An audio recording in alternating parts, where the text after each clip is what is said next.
Welcome, you guys. It's your host, Galadon. Thank you so much for stopping by today. We're talking about what, in my opinion, is the most underappreciated spell card in Clash Royale. And it's really the card that I attribute my trophy best of over 5,500 to, and it's arrows.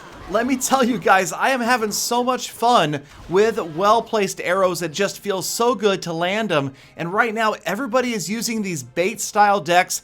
Even if with a golem or a lava hound, there's so many of these skeleton armies, minion hordes, and the arrows are just ideal, especially later in the match. The arrows, you want to save them for those really critical situations, and ideally, if you can start to predict where your opponent is going to be dropping those big counters of goblin gangs, minion hordes, skeleton armies, that's when you want to have those predictive arrows. The predictive arrow, absolutely key in Clash Royale. Now, my opponent here, the Pastor Blaster, also has brought arrows of his own, so obviously it's not like nobody's using these.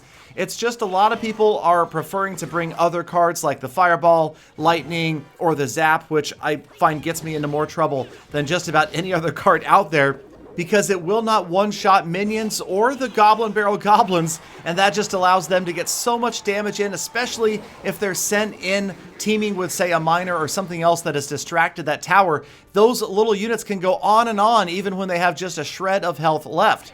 So for me, arrows have been absolutely key. I'm also proud to say, and I talked about this before, I have not been using Elite Barbarians or Royal Giants. Not that there's anything wrong with those cards. Well, maybe there's something wrong with them, but it's not like they're illegal, okay? They're a little bit dirty, but then there's a lot of cards that fall into the dirty category now. I think that you could include Elite Barbarians, Royal Giant, Sparky, Expo, and Mortar for sure, those 5, and maybe 1 or 2 others. So right here, just using my knowledge of the opponent's deck, I know now that he's got the goblins, he's got the skirmy, he's got the minion horde, so it's just a matter of getting those arrows in there. Now that was a great spot. Right there, I could have dropped the arrows, and that probably would have given the hog an extra shot or 2 on that tower. So predictive arrows maybe would have been a great benefit right there, so sometimes I miss my opportunity. Right here, the opponent, he's counting on that big Skarmy or Goblin Gang counter, and he keeps on rolling the log in, and now I've gone to using the Inferno Tower to pull those Elite Barbs over, and that way his log is completely wasted. But here it comes. Watch closely in slow motion. Last second. Let's watch that one more time. Total commitment to the arrows. If he doesn't drop in the Skarmy, I'm in big trouble, but it just happens to work out, and that is pretty much the end of that tower because the counter was just perfect to the Skarmy. He throws out the well played. Final 10 seconds. There's no way he's going to get there, even with the Golem and the Elite Barbs. The log one more time is going to fail him, and we grab another challenge win. So this Gala Bait deck has been working really well for me, and I found that it's doing well even against Elite Barbs, Golems, Lava Hounds. The only other thing that it seems to dismantle me is another bait deck. These other bait decks with players that are really proficient with it just tear me apart. I seem to get out of rotation sometimes. I get the wrong card down, and if I get out of rotation, there's just no way for me to get back, and it really only takes one big push from the opponent to get a huge advantage. So this guy starts out with a BM, and I'm pretty happy to see that. I'm always happy for an early BMer because there's always the opportunity that I can turn it around, and, well, there's nothing that feels better. Well, okay, maybe predictive arrows feel the best. No, okay, beating a BMer feels the best. So this guy throws the crying eyes on me because what, his Hog Rider gets 2 shots on my tower?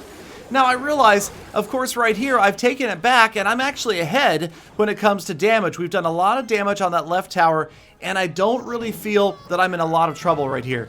Now the minions are going to get in, but I throw in the arrows, and that was a wasted zap spell. So my opponent drops that zap. That did nothing for him. That was just a 2 elixir gift. And now somebody's crying the opposite direction. And yes, I know there's no way to tell exactly how your opponent is using those taunts. Were the first tiers because his hog didn't get more damage in? You really never know. Now this right here was a good sign. When I see an opponent drop down an Inferno Tower by itself like that, it usually feels pretty good. So in comes the bandit, out goes the bandit. Did not work out so well for her with a skeleton army in her face. So she is gone. She's history. And I get a little more damage on this tower. Loving it whenever I can get the poison spell on 3 different things. Defensive structure, the tower, of course, and any other unit is going to give me that big trade that I want later on in the battle. Right there, the hog went down a little bit early, but again, predictive arrows would have been perfect right there. Instead, they're too late. If I had waited just another second and a half, I could have had another epic hog arrow combination on that tower, and that probably, again, would have given me the 1-0 lead.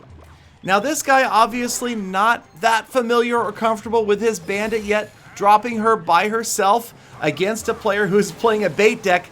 Pretty much never going to work. I'm going to have counters for days to any sort of bandit. In again with the Hog Rider. Out goes the Hog Rider to the Inferno Tower. Lots of stuff right here. Now, this was a lot of pressure. The Hog, the minions, the Ice Wizard, the Miner. I really felt it. And sure enough, my tower is just about history. Somehow holding him off. Hog Rider and the barrel at the same time. And neither one of them is going to finish off that tower. But the poison spell is going to get most of the job done.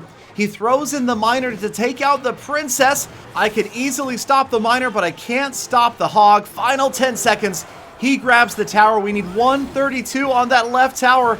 Arrows by themselves won't do it, but a spear from a Goblin does it. With 3 seconds left, we tie it up. My opponent thought he had the win in the bag, and suddenly I've got a full health Hog Rider on his King's Tower. So I'm already thinking we're going to have to push for 3 right here. He hasn't touched my right tower. Got to stop the bandit.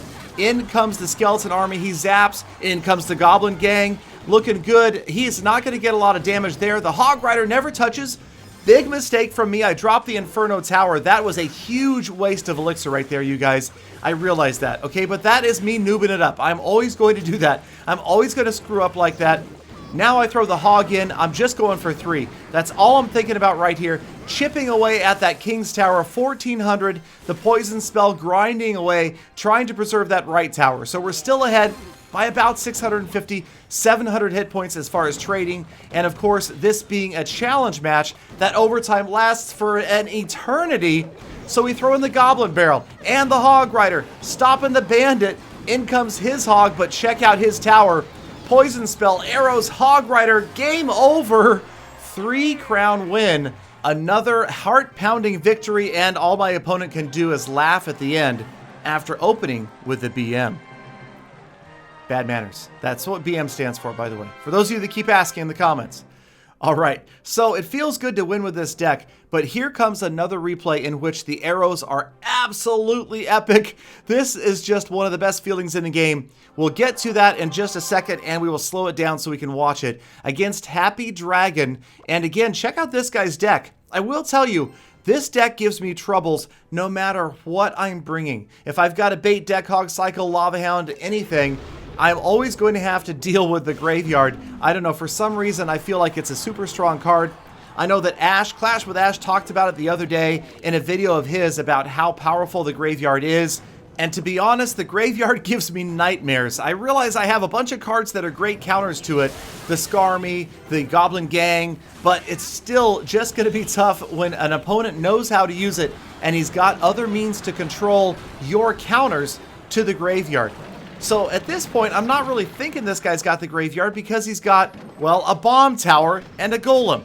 So that's super unusual.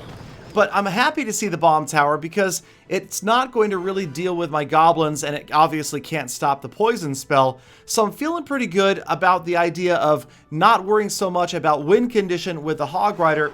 I'm just going to chip away with the arrows, the poison, and the Goblin Barrel. And again, you guys, I had no idea a graveyard was coming a little bit later in this battle, and that really, really caught me off guard.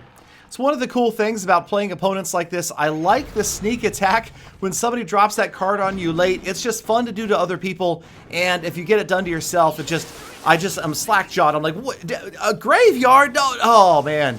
So right here, again, still no idea the graveyard is coming.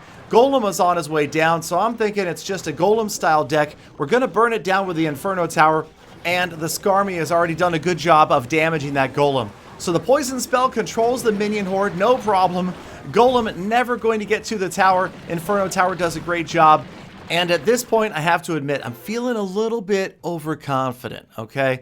Now, I'm not a pro player who counts how many cards my opponent has revealed. I had no idea at this point that this opponent had only played 7 of his 8 cards, waiting for that last card to come. I'm just thinking he's got the golem and the bomb tower, and that's all we have to deal with. So we're into double elixir, 45 seconds left. You know he's been waiting to get that golem in and then to drop the graveyard in, I'm guessing, once the golem has grabbed the attention of the tower. Here I had extra elixir. I throw in the Skarmy. They get wiped out by his arrows. That's not good. Down goes the Inferno Tower. Poison spell at the ready, as is the Goblin Gang. And here comes his Barbarians and an Electro Wizard. And yes, here it is, the graveyard.